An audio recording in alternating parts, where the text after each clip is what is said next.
Friday afternoon if you're on the East Coast, still Friday morning on the West Coast. Today, we're going to be recapping the conversations we've been having about integrators of the future.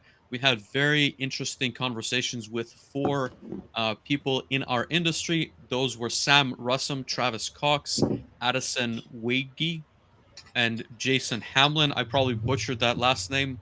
I apologize to Addison by doing that. But in any case, the goal today is going to be to have a conversation and recap a little bit of what we learned. I think were the key takeaways for both Dave and I, but ultimately also give our own thoughts and ideas when it comes to integrators of the future because we've had a lot of experience in the space. And I think it's very important for us to be able to chime in on some of those conversations. That being said, Dave, if we want to kick this off, I just want to welcome back everyone to episode 121 of the Manufacturing Hub. Today, we are concluding the conversation on integrators of the future. So, if you are new to this channel, welcome. If you have any questions, make sure to leave them in the comment section on LinkedIn or on YouTube. And if you're coming back, welcome back. Always excited to see you back in Manufacturing Hub. If you have anything to add to the conversation or ask us, feel free to do so as well. Without any further delay, Dave, first conversation we had was with Sam from Grantech. I think it was a very interesting and I want to say very appropriate conversation for him to introduce us into the theme, which ultimately to paint you a picture. So Grantech is a fairly large systems integrator that does work across a couple of verticals, but we've talked primarily on food and beverage as well as the pharma side. I know that Sam has a lot of experience in both of those verticals, but more importantly, again, they do work across the US and Canada, so in North America. What were your thoughts based on that conversation? Yeah, I thought I think every time we have conversations with folks from Grand Tech, it's interesting. I think Sam especially kind of highlights lots of those. It is when you become a larger systems integrator, there are lots of opportunities to grow. There are lots of opportunities to stay within the same organization and be able to go from, hey, I'm a technical person to I'm a project manager to I'm a salesperson to I am kind of running these newer types of divisions. And so I would say Sam, the conversation we had, and then Jeff Winter, back when Jeff was working for Grant Tech when he was on the show. I think kind of all of these are very interesting conversations as to the size of the organization and the opportunities that a company can have. I feel like when you get to the size of multiple hundreds of people, then it very much becomes the conversation of, hey, this is not just the systems integration company that I'm going to go learn my trade craft from, but it is very potentially an organization that I could go grow with and spend my entire career. Let me maybe weave in a question that I did want to discuss, and that is whether you're expecting, I want to see in the next 5 to 10 years to see more smaller firms emerging versus a consolidation of firms, right? And I want to expand that a little bit because I think in my circles I see a little bit of both, and I have some thoughts on the question. But ultimately, do you see smaller groups of, let's say, 1 to 5 people forming versus a larger integrator just buying out that talent, whether through an acquisition or just simply, just taking over a lot of that business? What are your thoughts on that? Yeah, I think that over the last, I don't know, probably 10 or so years, and maybe longer, because the last 10 or so years is what I've been paying attention to, is historically, a systems integration firm gets started because a person lives in a particular area and there is a need. They may have come from industry somewhere, they may have come from another systems integration firm, and it becomes the, hey, I can go do this better. I don't want to work with the person that I'm working with, or I think I can go make a bunch more money going out and doing it myself. So they go put out their own shingle and they go do some contract work, and maybe at some point they go hire some people on, and then maybe you get to that, I don't know, we'll call it a 5 person firm, but still a fairly small systems integration firm. And then at that point it becomes the conversation of, hey, do I have any senior people who are perhaps just going to go put out their own shingle because they think that they can go make more money. So from my experience, that is where I see lots of systems integrators kind of having started over and over again. We've Hmm. certainly seen a number of integrators, especially Grantech with Sam, like we were talking about, and Vertec with Addison. They are both large firms. They've got a bunch of different kind of main offices, and so those guys have kind of grown out from the, hey, we're going to be a small group and we're going to go figure out how that we can go make this work. Having said that, I think it's really difficult to go buy a 5-person systems integration firm, Vlad. And I think it's really difficult because the valuation of a business is, our physical assets, of which most of those firms have substantially nothing, right? Hmm. We almost certainly don't own a building. We might own some hardware, probably most of those companies less hardware than what is currently sitting behind you. And then from that point, it becomes the conversation. So, what is the value of what we have? If we've got reoccurring annual contracts, then yes, there is some intrinsic value in that.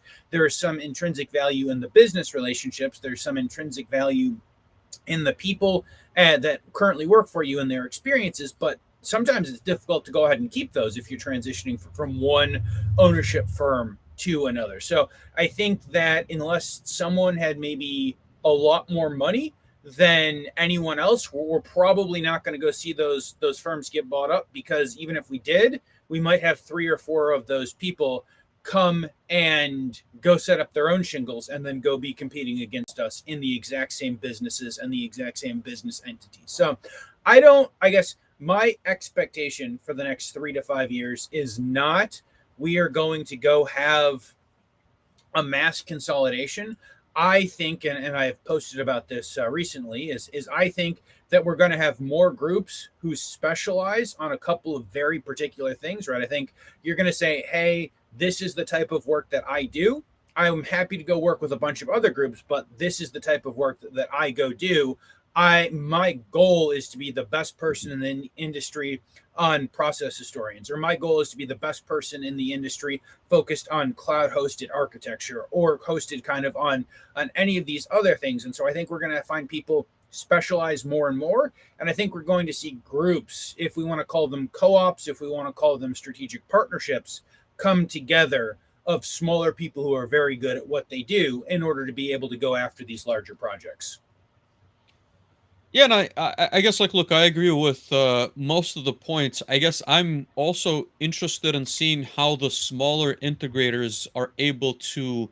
I want to say, like, when you're a 1 to 5 person systems integrator, typically you have very good technical expertise, right? You're not going to, I want to say, hang your own shingle unless you do realize you have the expertise that is in demand. But I think the not the misconception, but I want to say the difficult challenge there is finding those clients. And I think, like, unless you have a really good customer base that you can tap into immediately upon, let's say, leaving the previous workplace, it becomes a challenge. And I would say sometimes an underestimation of the process of continuing to find that work. So I guess in my mind, the smaller systems integrator, I want to say the lone wolves that are extremely technical, are going to, I think, access more and more of the contracts that larger integrators simply cannot either fulfill, or maybe they have a means to incorporate some of that other technical expertise that they don't have. Right. So I think that we're going to see less, let's say, consolidation, but more, I think, this, like, on a contract basis. If I'm very large like Grand Tech and I don't have a very specific skill set, I'm going to bring in those smaller groups. So as you said, I think it's going to be co-op, but I really think it's going to be more, it's going to be less so with just everybody of equal size. It's going to be larger integrators that will bring in some of these smaller groups in a way that, again, is profitable, I think, on both sides. That's what I'm expecting to see in 5 to 10 years. Okay, then let me ask you a theoretical follow up question, kind of Mhm. based upon that, Vlad. At what point does a systems integrator lose the technical value? At what point do they lose the special thing that caused them to go start out, hang out their own shingle, and then find opportunities to grow? Is there a point in which a company is going to lose the special sauce that made them the company that they are? I would say it's less losing the special sauce. I think what naturally happens is, like I said, there's a very big hurdle in finding customers, especially early on, right? And so as that, I want to say, flywheel accelerates, they will find themselves in a position where they're able to find more work, but ultimately the customers are asking them, like, hey, I would like to integrate instead of just that one specific skill that they're really good at. I now want to integrate these three other things. They very quickly, I think, realize that that size, and I guess to answer that directly, 30 to 50 people. I think like maybe that's where the number is for me. But that what starts to happen is, like I said, they'll notice that they have, I want to say gaps, right? Like I'll call it that, of certain technical capabilities, and that's where instead of trying to hire people in that know that internally, they will simply subcontract some of those skill sets to other groups, right? So I think to maybe summarize that, they go from just being very good at the technical skill set to realizing now they've built really solid relationships through those skill sets, and they're talking to an end user that wants more than what they initially had.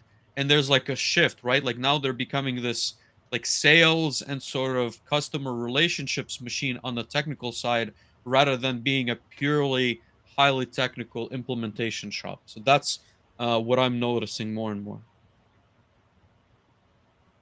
Interesting, interesting. And I think that the shift of we are going to win projects based upon the work to we're going to win projects based upon our sales and marketing schema is a very interesting shift, that I think lots of groups don't have. I think lots of groups do not successfully make it to that next level of we're the technical people and make it to the we are the technical people and we've got a sales team who may or may not be ourselves who go out and can go sell these projects and win projects kind of comparative to everyone else. Mhm. I would also make the comment that many systems integrators, including the small ones, and I want to say somewhat unsuccessfully, try to pivot from selling services to selling a product, right? And I mean, I can name a couple of examples, but ultimately, the goal is to try and reapply something you've done at a customer to then take that and sell that. I want to say like bundle package, whether it is pure hardware or hardware and software to other customers, right? And what I think happens is that it is a very difficult challenge. I had actually spoken to a couple of people who went through that. And I think we spoke to Shane Ditrich. I don't remember the exact episode. And they've done that at House of Design Mm-hmm. with a robotics. House of Robotics. I believe could be House of Robotics. I think it was House of Design. But in any case, I think the Okay. that is a very difficult task, and I think that also happens successfully at that whole like 30, 50 employee market. Again, that's what I've seen, and that's my opinion. For some it happens much later, for some it could happen earlier, but I think that Mhm. shift also is extremely pivotal in how they I want to say handle business with the end users. And I would say it's less so that they make the shift.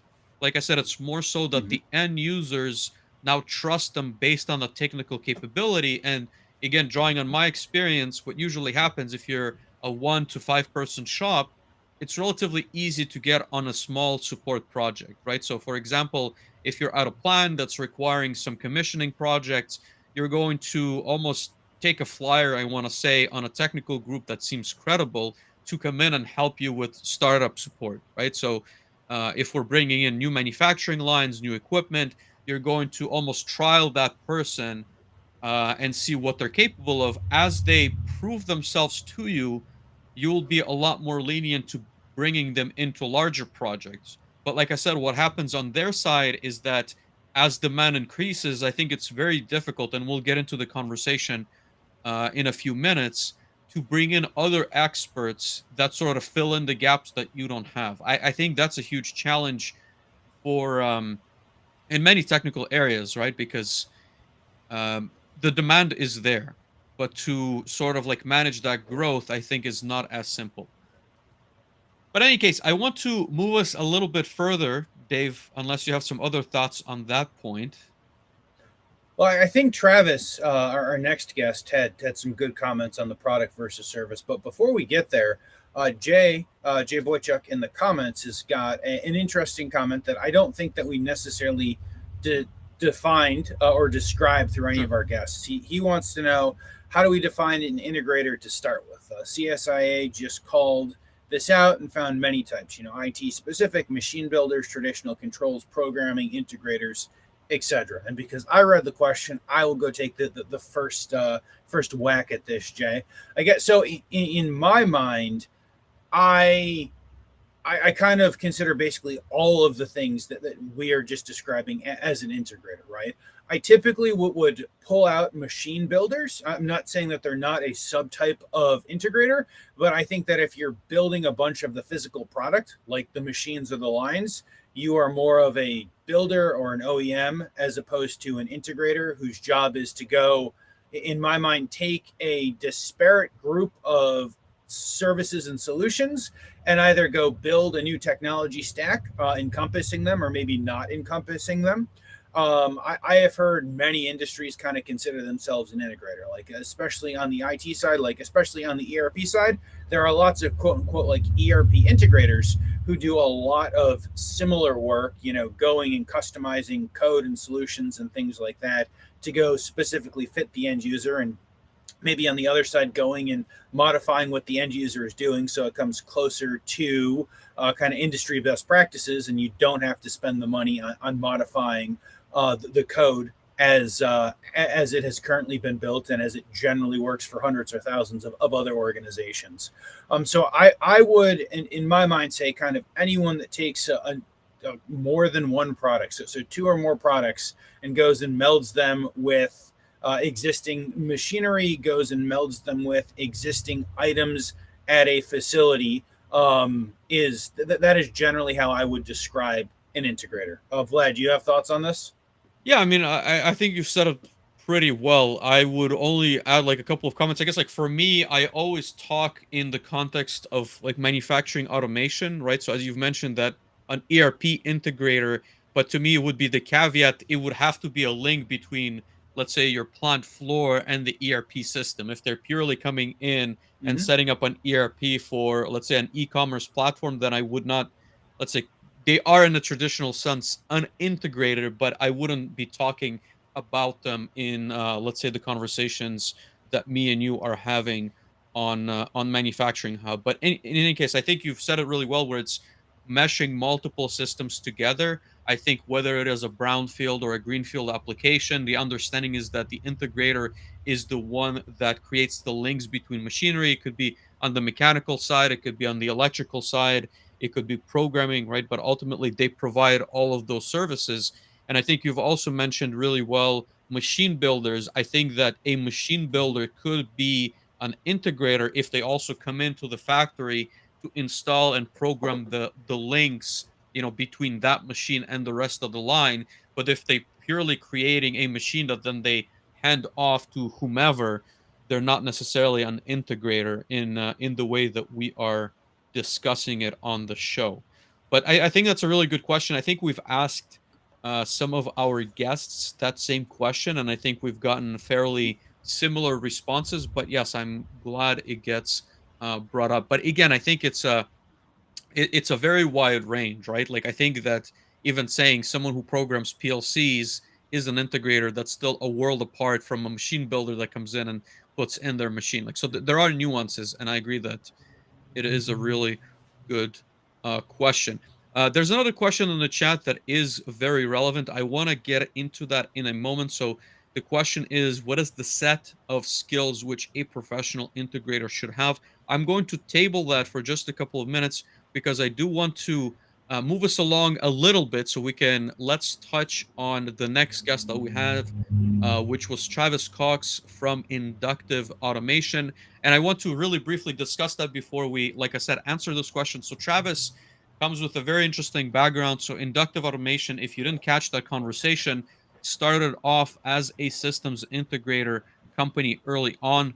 The founder was a systems integrator, right? And I forgot the exact industry that he was working in, but ultimately split off and decided to start his own company and build out the product that was used, I think, by very few companies early on, but then got bundled and packaged as a standalone solution, right? So the transformation that we talked about just a few moments ago was exactly what happened at Inductive, right?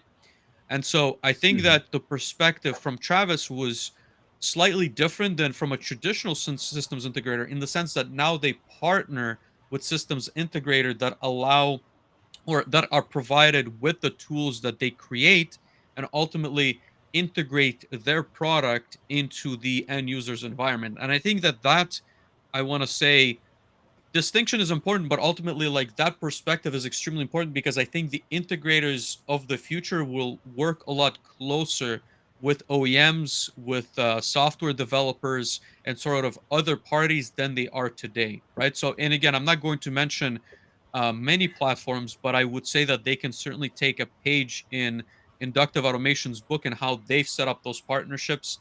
I've personally gone through, their trainings, and I think it's very different from what you see with other companies. What are your thoughts, Dave?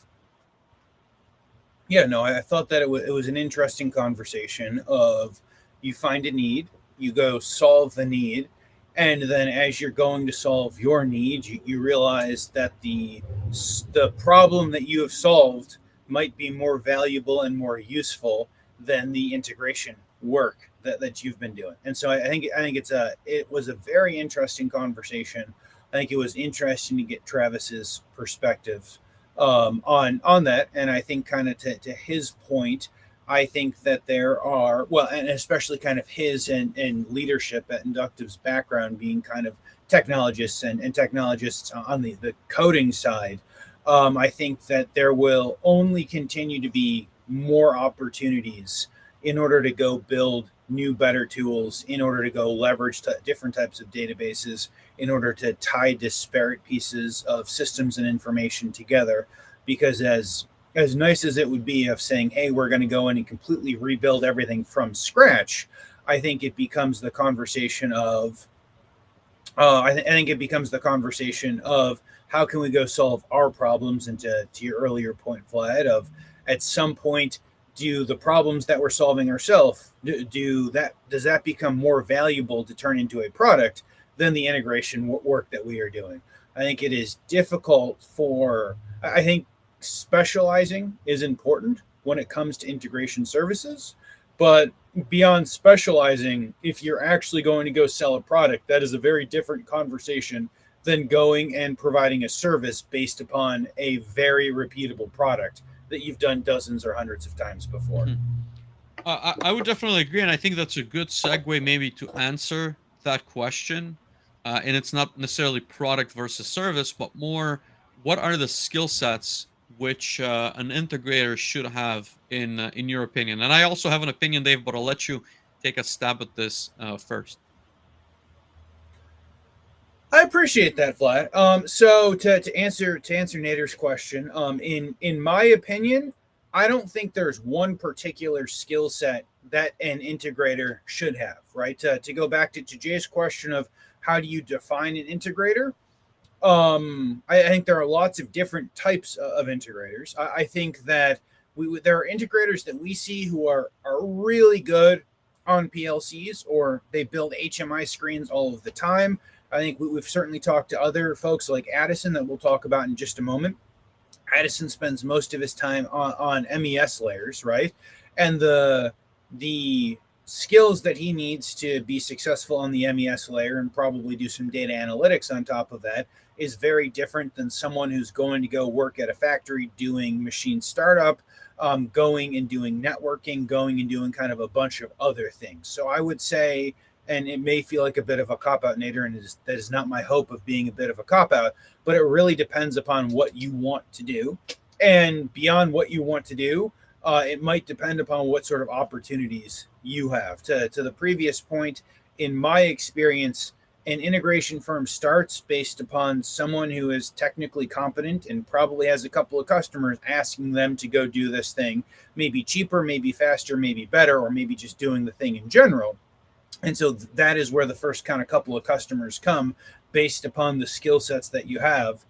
But it is not just kind of based upon those skill sets that you have. It is the opportunity of how can we go through the process of continuing to upskill, continuing to find things that are interesting for you. So very much based upon the situation.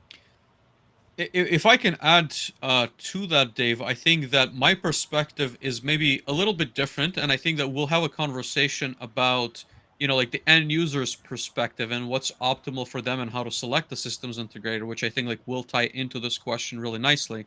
But for me, if I'm the end user, right, like, and if I'm evaluating, and I want to say like this question is probably asked from a perspective of a smaller systems integrator, right? So I'm assuming Mhm. that this is maybe a lot like 1 to 3 people shop, then I think that the skills I'm looking at should be extremely narrow, right? And what I mean by that is if I have a need, right? So I have, let's say, a factory that is running on a certain platform and I'm looking to commission new equipment and I'm evaluating certain systems integrators, then my understanding that the person coming in with a very narrow skill set is going to be, I want to say, 10 times better than someone who can solve problems across the board, right? And I'll give I want to say like a somewhat of a specific example. So if I'm looking for commissioning, let's call it HMI systems, then I would prefer Mhm. someone who has, let's say, HMIs on, let's say, like Rockwell for factory talk view that is, let's say, as close as possible to my version versus someone who will list, and again, this could be on a skill set on their website, on their resume, someone that lists like I can do PLCs, I can do HMIs, I can do SCADA systems, MES, ERP, everything under the sun. Because again, the more time you spend perfecting a narrow skill set, my understanding would be that the better you're going to be suited for that specific need. Now, of course, again, there's caveats. If you're a larger systems integrator, then you should be able to meet the needs of an advisor, right? Like if I'm a manufacturer that's trying to figure out what needs to be done, then I will generally want a generalist to be able to come in and assess multiple areas. So, anyways, I think we'll dive into that a little bit more, but I think that for a small systems integrator, my desire as an end user would be a narrow skill set, whatever that may be. Absolutely. And I would say I was answering that question more along the line of of a particular person looking to go into systems integration as opposed to a company. I think that you have to go find a there are different ways that one would project the company and the hopefully more complementary and broader skill set of the company versus a particular person. Um, we'll go ahead. So Nader's got a follow up comment in there. To be more specific, nowadays we have so many upgrading projects to integrate with the fourth industry technology. I would say kind of to that point. I think it really depends upon the needs and the desires that the area that you're working in, right? So if you've got a bunch of folks who are using all Siemens or using all Rockwell or using all something else, that is where I think most of us would suggest going to learn, right? Become as skillful as you can on the platforms that your customers and your potential customers are looking for, and then go ahead and kind of branch out from that point to have a better idea of what everyone in the industry what everyone in the industry is looking for. But to go ahead and bring it back, I think we had a really interesting conversation with Travis on episode 118, and that getting the perspective of branching product to service. I feel like it was very interesting. One other item I'd like to highlight on is kind of the what I imagine was a painstaking behind the scenes decision of saying, hey, we're no longer going to be integrators. We are going to become this product company because this is where the future lies. And I think that is a very important conversation that you can at some point you can start off as one thing and then you can go transition to something else. I think that is one of the beauties of systems integration. That is one of the beauties of our industry is that you can be something today, but you can go transition and go build something and be a different group, a different company 5, 10 years from now. Mhm. And I would make like a note, I guess, maybe to your point of what Nader had followed up with is I think that the umbrella term of Industry 4.0 just encompasses so many different aspects that ultimately you should be knowledgeable to some extent. I mean, like broadly with all of them, but you should probably be specializing with one, right? Like, I mean, a general understanding is good, but I would doubt that a single person, which again, maybe it's five people within a team, would be like the expert on all of those topics, right? So you probably should be picking one and positioning yourself as the expert in that specific domain versus trying to, I want to say, encompass all of those skill sets. And which ones specifically, to his original question, well, I think any of them work, right? I think there's demand in data, there's demand in networks, there's demand in PLCs, HMIs, robotics. So I don't think it's as critical on, and again, like obviously I'm speaking in generalities. Maybe in certain industries, one is more in demand than another, but I would say that it's not as critical as which one you pick versus the fact that you specialize in one and have a general broad understanding of others instead of trying to master all of that. And as Greg pointed out, becoming a jack of all trades, but master of none. And again, that's my thought on it. No, no. Greg says master of one. Master of one. Oh, okay, okay, okay. Yes. Good. And that's Yes. No. exactly what it is. In that case, like that's exactly what I'm trying to describe. So master of one. I think that's extremely critical. But which one specifically, I think you're gonna have to do a little bit more digging with the vertical and the end users. Absolutely. I would say, if I may, I think that from my perspective, the top two skills that someone could bring to systems integration or most of these industrial conversations are one, helping to understand what the client actually means. I feel like most conversations that I go through, we might say Industry 4.0, we might say digital transformation, we might use something else, but they almost exclusively mean different things to different groups. So going and be able to actually get to that root of what does this actually mean is exceptionally important. And beyond that, I would say kind of the biggest skill that I would look for from someone on the systems integration side is the ability to go troubleshoot problems and follow some sort of logical path, in order to go figure out what the problem is and then hopefully get to that root cause of the problem and actually solve it, as opposed to band-aiding what that problem becomes. I think both of those skills are severely underrepresented, in our industry in general and as a whole.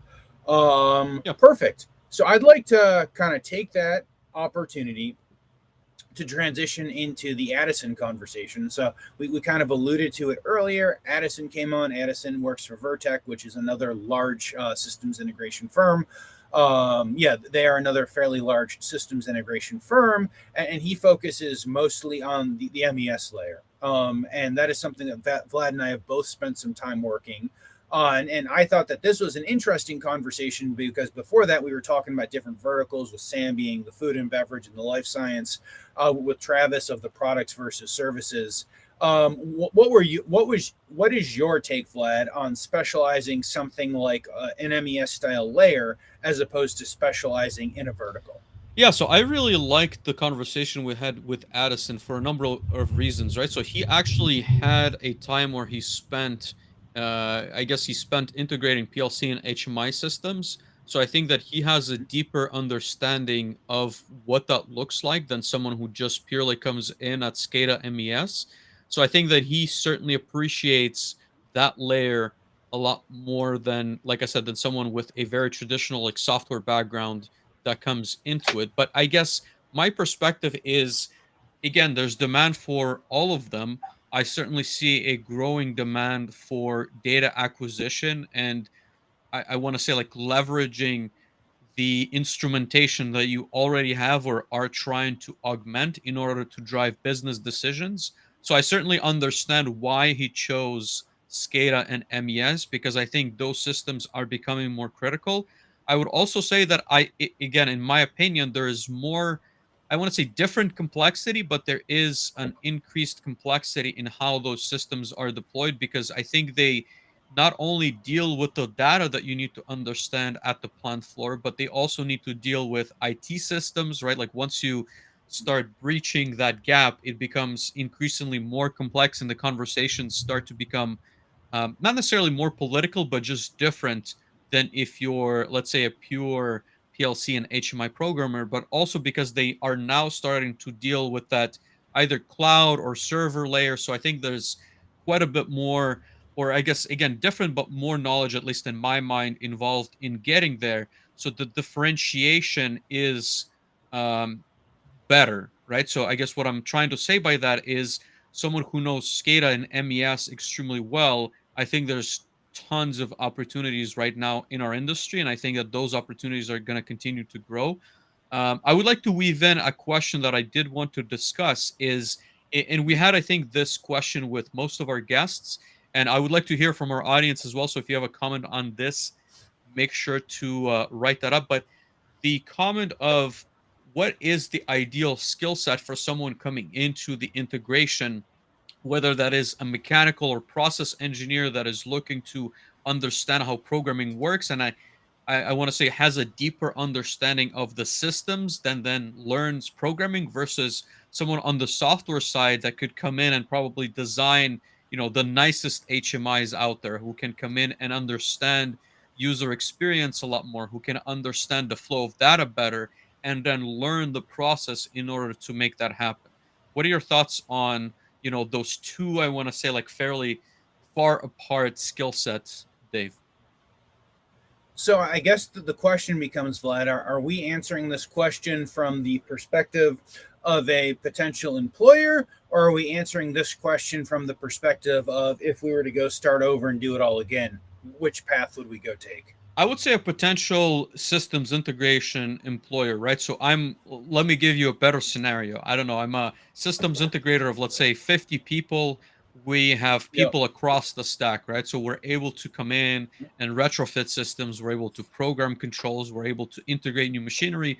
We also have some SCADA and MES capability, potentially ERP. We're trying to find people that would take, I want to say, like, the least amount of time to bring up to speed, but also that can complement our skill sets the most. Who would you go after in that scenario?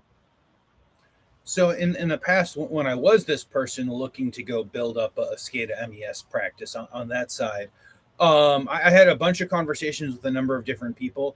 Historically, it was let's go find someone with a software engineering background who understands how to code, because I can go teach them what a manufacturing process looks like, right? So on the MES SCADA side, we are drawing things that hopefully someone on the plant floor can go tell us what they look like for an HMI or for a SCADA. We're drawing out the process.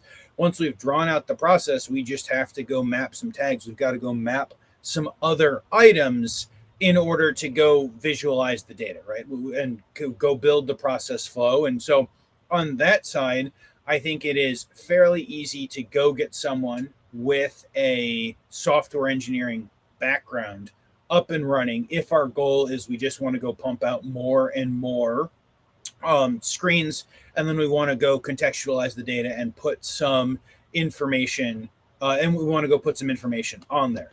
I would say from the perspective of if we are going to go look at people who are doing more than just the coding side, I probably would prefer someone who has a hands-on skill set, has been at the facilities in the past, and has an interest in learning the technology stack that we're doing, right? Like if someone has the hands-on skill set, typically hopefully would have a fairly good idea of what troubleshooting is going to look like from a machinery standpoint, and has gone through the process of learning how to code, etc.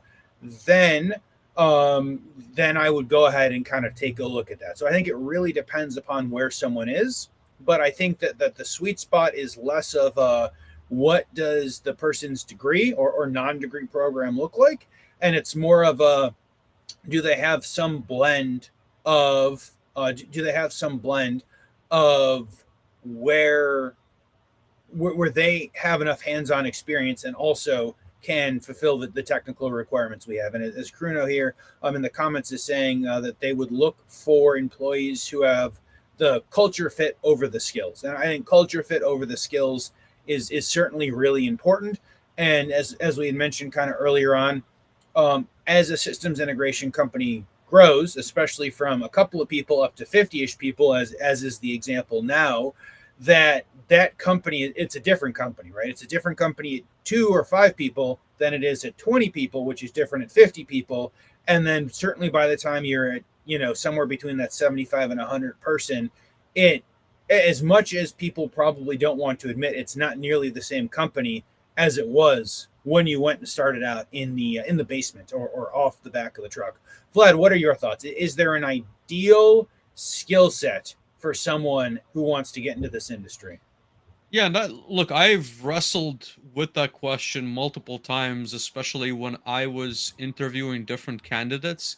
I would say that coming in as someone who's on the lower stack of that pyramid, so more on like up to the SCADA system.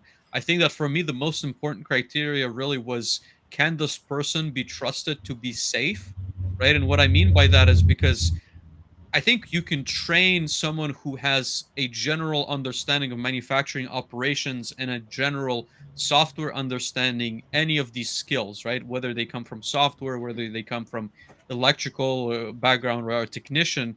But what is very difficult to teach, at least like for me, and a very, I want to say, like stressful moment, is whether or not I can let that person loose in the manufacturing environment, right? Because I think not only the physical safety, right? So obviously you can explain to them that you should not be approaching a robot, but more importantly on the electrical side, because again, even as an engineer or programmer, a lot of times you need to open the panel, you need to troubleshoot what's going on, you need to be able to figure out why the certain signal is not coming into your SCADA system.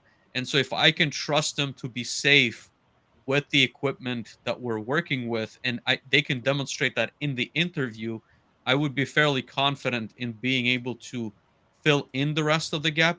But I think that I also, how to say it, I don't always subscribe to the whole, like the culture fit is above all else. I think that a lot of these disciplines are fairly difficult to learn and master. So I think you also need to recognize the learning curve of someone who has, let's say, never been on the manufacturing floor. They might be the greatest person from a personality standpoint, but it still takes quite a bit of effort to understand what's going on. And I think a typical learning curve that I've seen is at least a year, right? Like, so it's 6 months to a year Mm-hmm. for you to start contributing in a meaningful way to an organization. And I believe there's been studies on that. I think in software it's a little bit less than that. I think it's 3 months to 6 months. But I guess like what I'm trying to say is, if you have the right skill set, that learning curve will be a lot less. So you should be considering Yeah. skills. I think that if someone doesn't have industry experience, I think a year would be on the short side. Many times I've seen a couple of years to go actually understand what's happening and be able to contribute and potentially run their own projects without someone holding their hands. I think it really depends upon industry. And I would say kind of on the culture fit, I think it is important not to hire people that don't fit within your culture, no matter how well their technical requirements are, Right. right? I think there are some people that are just assholes, and those aren't the people that I would work with, regardless of how technically good they are, or regardless of or regardless of the opportunities that they could possibly bring, because it's just not fun working with those people. And so I think it's certainly important to not hire someone, especially like if you would not like to go spend, I don't know, 6 to 12 hours a day every day for the next couple of years together, right? So I would say not going to work with people whom you are not a good fit. I think it's important on both sides of the aisle, right? Like, don't hire someone who's not a good culture fit. And there have certainly been multiple times where I'm like, man, I really should not have gone to take this job. I shouldn't have gone to go take this contract because it's going to be a bit of a Hmm. grind. But I'd like to kind of transition away from those individual skills, and I want to kind of also ask a question that we kind of foisted upon Addison, right? So we're talking about technology adaptation, but also technology innovation. And when we look in the forward, that might be machine learning, that might be artificial intelligence. For some people, that might be cloud and a bunch of other things. Whose responsibility is it to go drive that forward, Vlad? Is it the end user who's like, hey, this is what I want, and I've got it, I'm going to go spend, I don't know, $50 million to go try to figure out how to make this happen? Is it the OEMs developing the technology? Is it the systems integrators? Where do you think that responsibility either lies, or that responsibility is going to or that ownership is going to become into the future? I really like that question because it has certainly come up a lot in my conversations. And as you know, I've worked for very large companies that have the budget, which is one of the comments I had made, I think, in the conversations, that have the budget to investigate different technologies and how they fit into their infrastructure. But I guess to answer your question, I think that in most cases, the end users are not going to have the capability to R&D a lot of this tech, right? Like, so putting aside the largest companies that are on the cutting or bleeding edge, I think that they will rely on the systems integration partner that will do that research and sort of present to them the opportunities from the technical standpoint. Now, what I mean by that is, so there's three players, right? So there's the OEMs who create the technology and sort of pioneer maybe different tech that incorporate certain tools. You have the integrator that works with the OEM to understand what is available. And then they make, like I said, the presentation by knowing the customer, the end user, what is relevant to them. So they're almost like a curator of information between those two end parties. And I think that, like I said, they become the technical expert while the end user becomes the business case expert, right? So what happens in a typical dynamic is if the integrator presents new technology that they can now leverage that has been created by an OEM, and again, that could be on an array of different things. It could be like electrical equipment, it could be on the safety side, it could be on the mechanical side, pneumatics, whatever that may be, robotics. They understand the tech. They understand in general what the end user may want. The end user needs to understand really well the business case. And now, with the general technical understanding of what the integrator can bring, they should be able to make the case for upper management that this investment is going to make sense. So, for me, that Mhm. relationship is the one that I see forming the most. And I think that that's what we're going to continue seeing in the future. Now, are the integrators doing the best job at positioning themselves as the confidant, or I guess the advisor? That is a whole separate conversation. But I really think that they're the ones who will drive the technology conversation and adoption for the end user versus the other way around.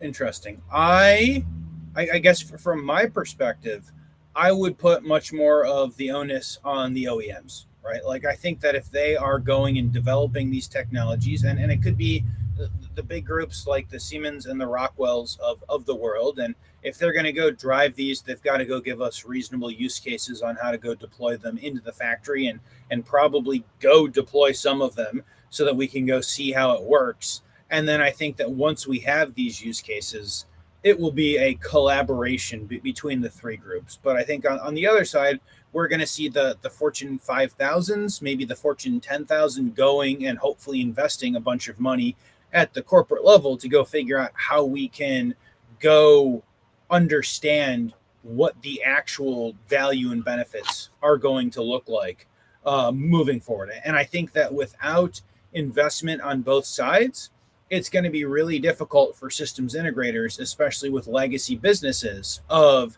hey, I'm going to go hire 500 people and we're going to go bill them out at X number of dollars per hour, and we're going to go have 80% utilization rate, and that's how we're all going to go ahead and make our money, right? Like, in that instance, there is not like room in the budget and anything else. um there's not room in the budget for like, we're going to go put 20 people to go figure out how artificial intelligence works. Let's see. So Kevin Holbrook, Kevin, I wish I remembered the number of your episode. We're really bad at that this week. I apologize, guys. But what Kevin is saying, if the OEMs bring in the systems integrators, do they do the work for the OEM or the actual customer? I think that is a very interesting question. And honestly, I think it really depends upon who is cutting the systems integrators the checks. And I almost in this technology conversation would like to put in another person, right? Like I'd almost like to put in another layer of people.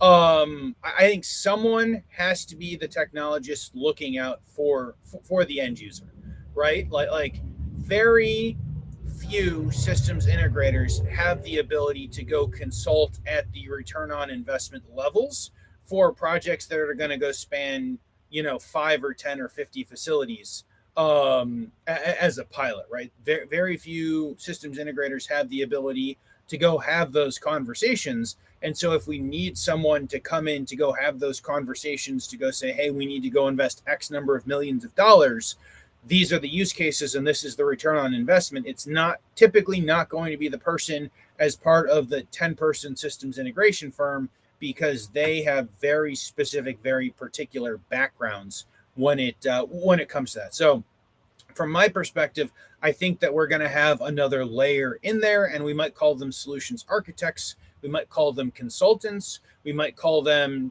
technological evangelists. We might call them a variety of things. But I think that as we go to look to drive these technologies forward, there's going to be another person in that stack. Vlad, I know that I have kind of you and I haven't necessarily had this conversation in the past, but I'd love to get your thoughts if you have immediate thoughts and feedback as to what the future of that looks like. Well, I guess a couple of comments, right? Like OEM versus systems integrator. I think that in Yep. the best case scenario, in my mind, and again, there's obviously nuances depending on how large the OEM is. I think that if Mm-hmm. they don't provide a integration service, right? So if they're not able to go and boots on the floor install, if it's a machine, if it's their product, whatever that may be, it becomes extremely difficult for them to figure out what the end users actually need. So that's why I guess my answer was that the system integrator drives the requirements because they have visibility of customers, they drive the projects, they understand what is needed from the OEM and from the technology in order to solve business problems, right?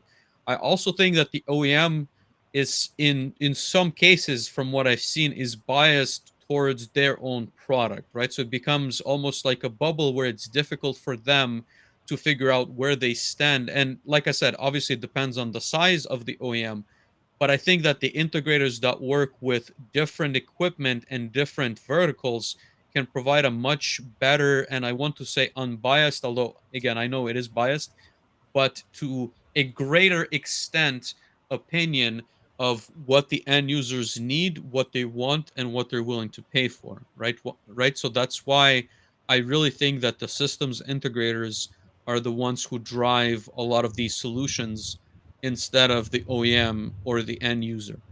But I guess to Kevin's point, I think that an OEM, again, obviously depends how the contract is brought in. But in my mind, an OEM that is reasonable and does not provide that service natively, right? So they don't have a systems integration arm that they go and they do the service. They should probably pass on that contract to a trusted systems integrator altogether, right? So who cuts the check, I think, is not as important, but I think that the trust and the relationship with that systems integrator is a lot more critical to that OEM than to just, let's call it, take a pay cut out of that contract and manage it themselves. I really think that they can make that reference to the customer, and as long as they agree to, let's say, install the OEM's hardware or software, it should be fine that the customer pays the actual, or they do the work for the customer versus working for the OEM that then does the work for the customer. I would agree with that. I want to go bring in Ramoth's comment. He's saying, who is responsible for the success or failure of an implementation, the SI or the end user, Mhm. or both? I guess I have many thoughts on this. I will try to be as concise as we possibly can. I would say that to some extent it depends upon the contract, but most systems integration contracts like this are we're going to go deliver X things, or we are going to go spend X amount of time working on this. And if we don't get done, we will go ahead and continue in some additional contract. So I guess when you talk about success or failure, you see very few systems integration companies say, hey, we failed this, right? Like it was a failed implementation, like the technology might have been deployed correctly, but it was the wrong application of the technology, right? Or the end user wasn't ready, or operations wasn't ready, or something like this. So I guess my long story short is I think historically when you look at systems integrators, there's generally a misalignment between the systems integrators if we need to go sell more time so that we can continue to keep our folks billable, versus the OEMs, who the end users who generally want the project to go work and succeed. So my projection, and I don't imagine we're going to go get the Fortune 5 or 10,000 to go into this, is that there will continue to be opportunities of, hey, if we can go deploy this technology successfully, it's going to cost X number of dollars, and we will continue to support this, and through the support, etc., we will get some percentage of the additional gains. I think that is where I think that is a logical conclusion of especially small to medium sized end users, the manufacturers, of we've got to go in this direction in order for all of us to be successful and remove some amount of that misalignment as it comes to that.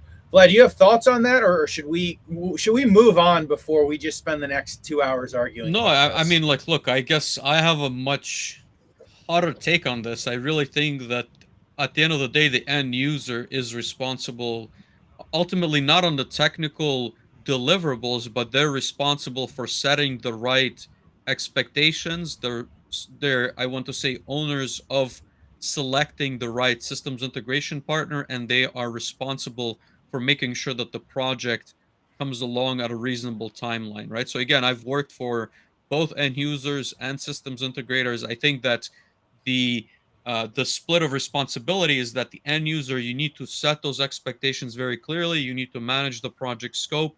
You need to communicate extremely well what the process requirements are. If you fail on any one of those items, then the systems integrator is only going to be delivering on what has been communicated to them. So I just, in my at least opinion, am not of the thought that the system integrator is going to fail because they have not delivered themselves. And again, like there's nuances, there's technology, maybe misalignments, but if any of those things are not set in place well enough for the systems integrator, you're almost setting them up for failure.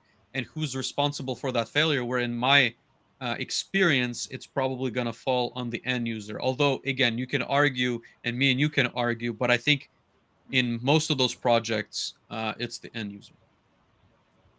Interesting. I will say, in my opinion, if the technology doesn't work as described, it was a failure of the entirety of the process. And giving the people building it on the technical side a free pass of saying you guys didn't do anything wrong is much too nice. It is the perspective of a systems integrator of we did what was asked. If you guys can't get it to work, that is on your side.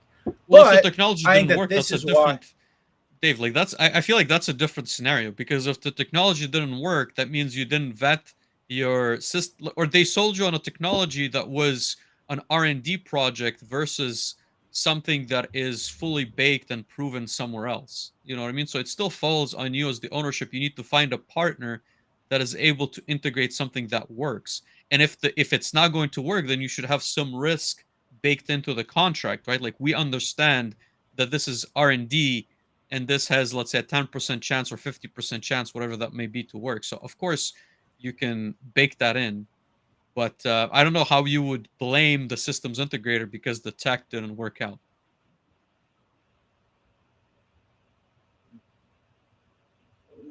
We'll go ahead and move on from that, Vlad. All right. All right. Because we do have some other topics to cover with this. But guys, super appreciate all the questions and comments about this. as you can probably all see, Vlad and I were both very excited to do a Integrators of the Future theme because Vlad and I both have very strong feelings uh, based upon our experience in systems integration. I want to kind of move a bit off of like the craziest of technologies and go conclude on the conversation that we had with Jason just a couple of days ago, which was going from MES and machine learning and artificial intelligence down to the very regional, very open sharing of water, wastewater, and public works projects. So I thought it was really good. Really do hope that we didn't get Jason in too much trouble because we just continued to ask him questions of things that we wanted to know. And he continued to give us very truthful answers. So you guys, if you have ever wondered how water wastewater is different as an industry than basically anything else you've ever worked in, please go ahead and skip back to episode 120 and go ahead and listen to that. What were your kind of main takeaways from our conversation with Jason? I'll be honest with you, Dave. I think that the industry sounds, I want to say, interesting in general because I'm curious about Okay. different processes, but I don't think it was sold in a very positive light for someone who might be looking for an opportunity, right? I think that there's been a lot of certainly mentions of not being, I want to say, on the cutting edge. There's Yeah. been a lot of mentions of it's really difficult to build the relationships to maybe get into some of those plants or projects, and the Yep. last one is that there's not a whole lot of budget, both on, let's say, implementing new things, but also maintaining or maybe servicing some of that equipment. So I think that it's interesting to understand what goes on in those businesses and in that vertical, but I'm not sure that it would be my top list item if I was, let's call it, graduating with an automation degree or background and looking for an opportunity. What were your thoughts? Well, Vlad, I feel like you have a really shitty perspective, mostly because you missed all of the poop puns when you were talking about about that. Um, no, so I guess I thought it was super interesting. Jason and I had worked together in a past life, and I had spent probably many hours asking him similar questions in regards to the water wastewater industry. So it's not the industry that I spend very much time thinking about or working in for kind of many of the same items that Vlad had talked about. Right, my thought is I want to go do and push a bunch of technologies, and typically public works don't have a ton of money in order to go through the process of kind of major technologies and upgrades. I guess from my perspective, there were a couple of main takeaways that I absolutely loved. One is the open sharing of information, and I feel like I asked Jason like we played 20 questions and where I was asking him about the open sharing of information because I think that that's a major thing that all groups can go ahead and take away from what the water wastewater from what water wastewater does, right? Like if some again working with large corporate entities over the past half a dozen years, many of them have been, hey, we're going to go through this process and we're going to sell it to corporate. And we're like, yes, we finally sold it to corporate and we get to go build the thing. And then it's like, now we get to go sell it to all 27 other facilities. And it's basically an individual sales process one at a time because you have to go sell the use case. You have to go show, hey, it's working at this other plant. This is the way we're going to go do it. And many times it's almost like pulling teeth in order to get some of those conversations. I thought it was very interesting, the regionality and the open sharing of water, wastewater of, hey, if something works, if someone does a good job for my facility here, I'm going to go tell the guys 2 counties over, and I'm going to basically go tell everyone, hey, I had a good experience with this person, or this was the good, this was the bad. I would spend the money again, or I would not spend the money again. Kind of all of those other opportunities. So I think that is a huge opportunity for, I think that that's a huge opportunity kind of for everyone when we go to look at that. And I think that there is kind of based upon our conversation with Jason, like there is an opportunity, a huge opportunity for disruption. And I say there's a huge opportunity for disruption because, hey, we legacy have gone and used the same products and the same solutions. And maybe if we can find a different way to go stretch the budget, and it may be as a service, it may be something else. We can go bring in newer technology. And if you have the industry experience, you can go ahead and deploy newer technology. And if you've got the bank loans or the cash on hand, you could go extend this for, 10 years, 20, 30 years of contract, make 5 times what you would have made, and actually go ahead and upgrade a bunch of other places. So I thought it was really interesting. I think that there are certainly things that different groups can learn from it. If I was going into systems integration, unless I knew someone who was very well connected into the water wastewater industry, it's probably not what I'm going to go break into, because it takes so much to go break in. But Jason did talk a lot about trade groups and the importance of trade groups, and I think that was another that was some great advice. I've got them listed here: ISA and AWAA and WEF. For with WEFTech, he listed kind of all of those as really good opportunities to go see and meet folks, and I think that is great kind of pieces of that is great comments for everyone. If you are looking to go get into any industry, find local shows, find local groups, go meet people. You will go find opportunities, depending upon what that looks like. Yeah, definitely. I liked his advice on that side. I think that it resonates not only for wastewater, but many other industries in manufacturing automation in general. I would say that the other thing that stood out to me, and that was a little bit surprising slash interesting slash, maybe we need to bring him back to explain that application a little bit better, but they're pulling, I want to say an obscene amount of tags at some facilities, and he discussed it with people at a trade show. I'm just curious in general, what kind of data could you be collecting from a wastewater facility, and what kind of decisions they would make in a general sense in order to better that and again, I don't know enough about the chemical process. I have a general understanding, but again, I think it would be really cool to see one of those applications, what it looks like. I don't think there's an open source demo, but was surprised by how much information can be gathered, and I think that it would be really cool to better understand what truly goes on in the facilities. And again, I'm not sure that someone will openly kind of have those conversations and go through it, but I think there is a technical opportunity to maybe leverage some data and make the process better. Absolutely. I would say that I think it would be interesting, and I don't know how we would do this, but I think it would be interesting to compare different types of input and data and opportunities across a variety of different industries. Don't know how we would do that on a single live show, but I think it would be an interesting series of conversations that we could potentially go ahead and have. I can say on the water wastewater side, there is inflow, right? There are a bunch of chemical processes that one goes to remove all of the bad, crappy stuff from the clean water. And so I would imagine that there are a number of different kind of segments and pH and all of these other sensors that you have along the way that you're testing it to confirm that it is good, clean water. And then beyond that, there is all of those solids, and you've got to go do something with solids and the other waste. And so I would imagine that there are a bunch of processes. And then kind of beyond that, I think lots of local and regional facilities have got lift stations and pump stations and all of these other things to make sure that we can continue to bring it in. So I I thought that it was interesting going and talking from, as small as, hey, we're a really small local municipality, all the way up to, we're this huge facility. And I've worked with a couple of very large facilities in different cities that I've lived and worked in the past. And man, some of those facilities get very, very large. Mhm.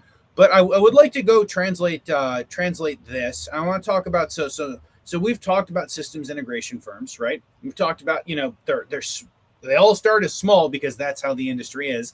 At some point, they grow into larger systems integration firms, and at some point, we've got to go sell and market ourselves, right? So I want to ask you what you think marketing opportunities look like for integrators in the future, besides coming and talking on this podcast, and besides going and putting their banners all over solusplc.com. Mhm. What are your thoughts on some good opportunities for those integrators in the future? Sure, and I guess like let me try and tackle this from a couple of angles. I think that they ultimately need to understand who they're marketing towards, right? And I think that there's different groups. There's ultimately the decision maker, let's call that an engineering manager, or let's say an operational manager, that is looking for new technology or there's a pain point in the process that he wants to investigate with the systems integration partner. And then there's also, the engineers and the techs and sort of the maintenance crew that is probably going to be left with either, some portion of the design, some portion of also integrating on the plant side, but also maintaining and sort of the long term perspective of whatever the system integrator has put in. Right. And I think that those two channels are extremely different.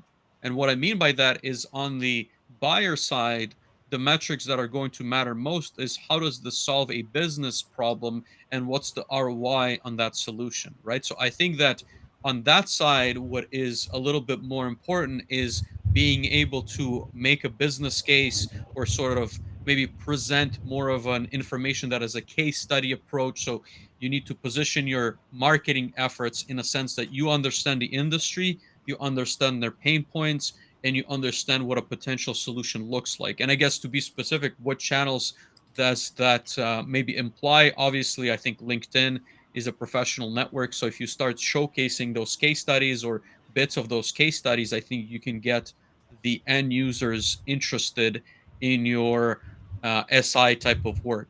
Now, on the other side, you also have the people who are either, like I said, designing a little bit with you, are maintaining that equipment, are supporting the effort on the technical side.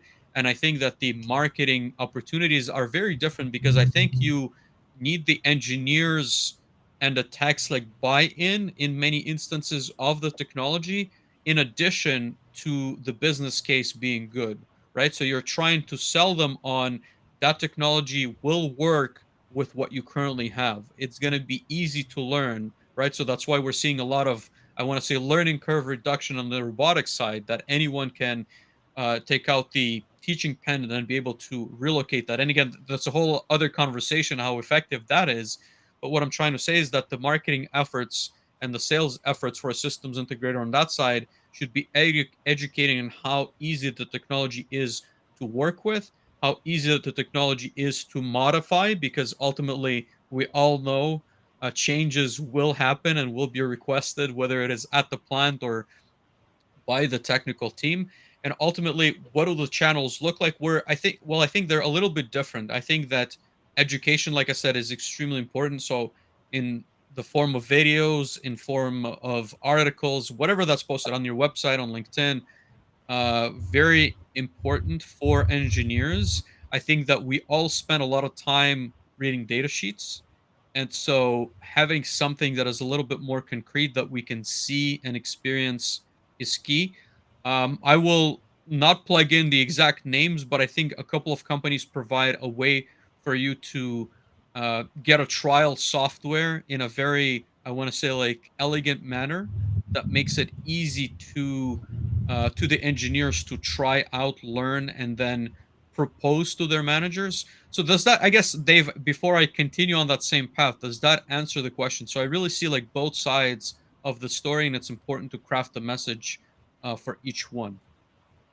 Yeah, I thought that that was good. I think I'd like to kind of hammer down on a couple of those points in particular, Sure. Vlad. Right? I think one of your early points was on the education side.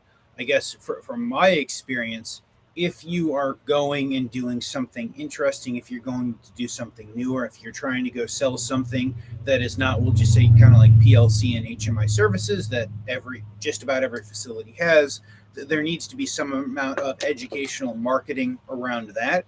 And in my experience, going and building the educational content is much more successful than just going and kind of slapping up, hey, this is who we are, this is what we do. If you need HMI services and you're in this area, call us, right? I find that most of the time, there are certainly some people who need those services, but I find that most of the time that becomes a, we're just going blind, right? Like we are going blind. Hey, this is another ad in the yellow pages, but they posted it on LinkedIn and Instagram and all of these other places. So I would say, in my experience, that's not the best way to go ahead and market yourself.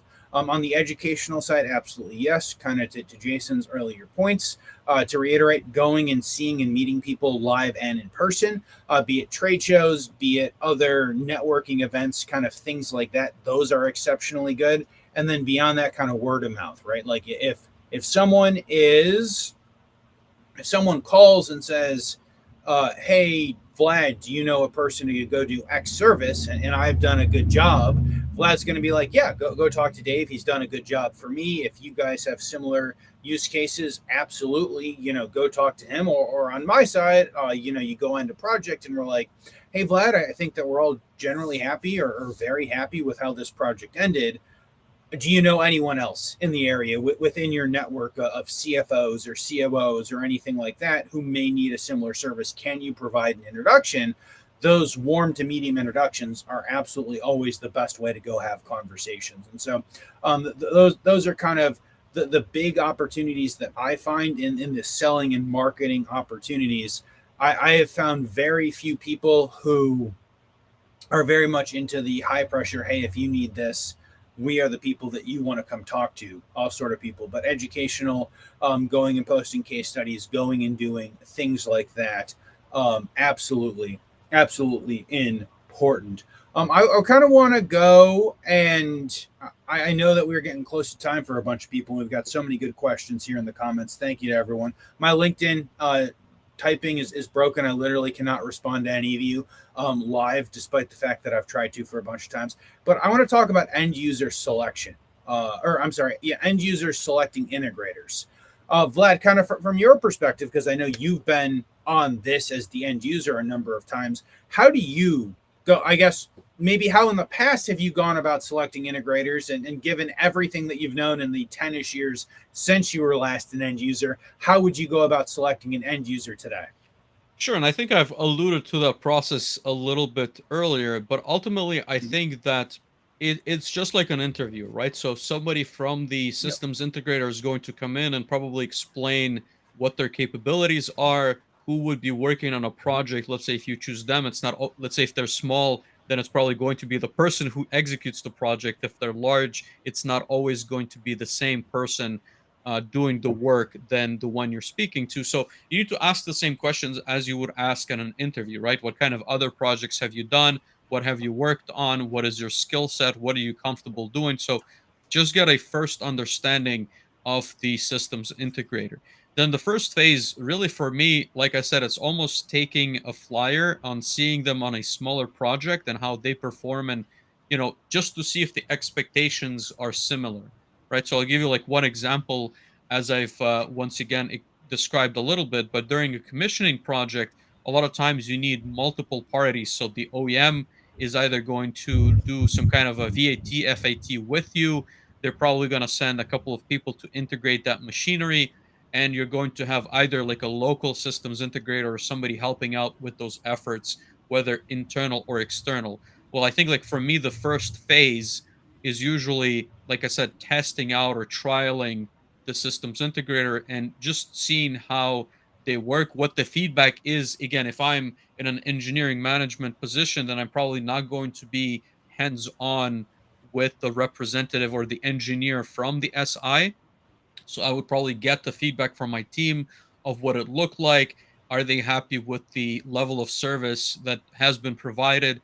I would probably also throw in some curveballs. And what I mean by that is, let's say if there's an increased need in figuring something out over the weekend, what is the response? Can they staff that, right? If I'm looking to run projects in manufacturing 24/7, if I'm looking for support, is that a an immediate yes from their side, or is it a very hesitant, hey, we can only accommodate that if you provide a contract for like 3 months from now, right? So I'm just trying to understand maybe what their commitment lies in terms of working with me. If I'm satisfied in that first phase, I think like that's when they are officially sort of like brought on board, and you can start building that long-term relationship, right? You want to include them in the projects, you want to understand, or I guess you have an understanding that there is a learning curve for the systems integrator as well. And the better, as I've discussed, the better they understand the process, the better they understand what kind of projects you're projecting, let's say in the next ideally a year, but maybe more, right? Like 3 years, the better they can position themselves to help you with the technology, the services, so on and so forth. So I think it's just a couple of phases, but very critical to find the right fit. And as I always mention to even my customers when I've talked to them afterwards, it's difficult to get that fit without doing a smaller project before diving into something that has a lot more consequences. I would agree with that. Trialing out on something that maybe isn't insignificant, Yep. but is inexpensive, is always a good way to go start to build those relationships. And I would say much of my success of going and working with new clients and going and building those relationships is knowing people that know them, knowing people that do work within those organizations. It is really hard to go knock on the door of a manufacturing company and say, hey, my name is Vlad, do you guys need help? Like, I do X, Y, and Z things. Can I help you? Like, do you have PLC problems? So first, the guard is just going to look at you like you're absolutely insane. And you're probably not going to get much further than that. But kind of beyond that, is it's really difficult unless they have that.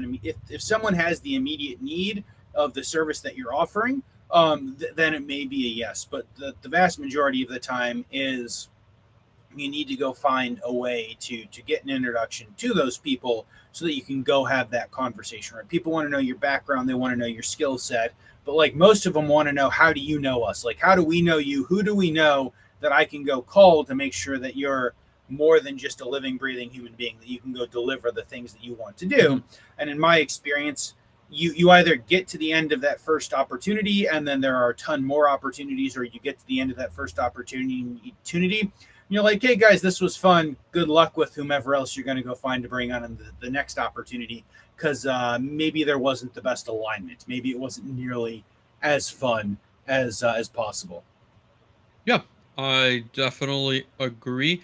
I would like to, I guess, wrap us up because it has been an hour and 20 minutes. I think that there's certainly many other things that all of us would like to get done before the weekend. Dave, that being said, I do want to thank the sponsor for this month, and that is Opto 22. You can see two of their PLCs right here in the middle of your screen to my left, which is the Groove Epic and the Rio. I was going to make the comment, on the marketing side, I think that there's almost like a missed opportunity, and we've discussed this in an unrelated conversation, but I think there's really cool tech in many of these devices that I think the OEMs don't do enough justice, that is extremely interesting to engineers, right? And so I think that just being transparent would be like, I guess, like that's my desire. I think that the OEMs have an opportunity to showcase a lot of their technology to engineers that would make them not only appreciate the tech but also be more aware of what is possible with many of those tools. And again, that includes, I think, manufacturers of different brands, not just Opto. But I just wanted to get that point out because I think marketing is a good question, and we had that re-come up from Kruno in the chat. And of course, I understand that it's difficult to find the proper KPIs and investments in educational videos. But in any case, Dave, any thoughts, any ideas on the integrators of the future? I think that the only certainty that we have for integration for 5 to 10 years from now is it will not be the same today, but it will be exciting. And you guys continue to follow along as we're having these conversations. I am at, just like last year we had integration conversations, I imagine integration conversations will continue into the future. A couple of housekeeping items on my side before we wrap up. Happy Canada Day to Vlad and all of the Canadian listeners. That is, I suppose, technically tomorrow, but observed today. So thank you to all the Canadians coming and watching us live. It is always fun coming to your ears. Happy 4th of July to everyone in the U.S. As a bit of housekeeping, we are off next week, which is July 5th, but we will be back July 12th talking about the standardization of automation for a really interesting next theme as we are coming up. And with that, again, I would like to go thank everyone for coming to hang out with us. We've had a ton of folks on the LinkedIn chat the entirety of the show, so thank you guys for that. If you have not liked and subscribed, please go do the like, subscribe. Tons of you guys have done the liking and the commenting thing already. So please like and subscribe. If you have somehow not managed to follow Vlad and myself, please follow us. Please follow the Manufacturing Hub Network on LinkedIn, where you'll get all of the clips and all of the interesting items that we've got coming out. Derek, you also have a great weekend. And then if you guys are listening on podcast form, please hit the follow button. Go ahead and download the new episodes, which come out on Thursday. And please go through the process of rating us 5 stars everywhere you can go. Yes, Jade, Vlad is Canadian, kind of, sort of, but that is a whole other show in and of itself. Is how does Vlad currently live in Canada, and why isn't he more excited about celebrating Canada today? I will make another comment, Dave, before we finalize and close off this episode. It looks like even more comments on LinkedIn have been posted. For whatever reason, the software that we're using to bring this in did not publish. Ali G was in the comments also talking about SCADA systems and integrators and even adopting Chat GPT. So I certainly want to apologize. It looks like our software did not bring in all the I comments don't even see for that. some selective Yes. reason. That being said, if you guys have any other questions, if you have any thoughts, feel free to send them our way, primarily on LinkedIn. Appreciate you tuning in. Thank you so much to the sponsor, Opto22. And I think that pretty much concludes all of the episodes. Dave, final comment is left on you. Absolutely. Thank you. And if you guys haven't been watching, go check out our friends at the Automation Ladies with Allie and Nikki and Courtney. But we'll see everyone in a couple of weeks.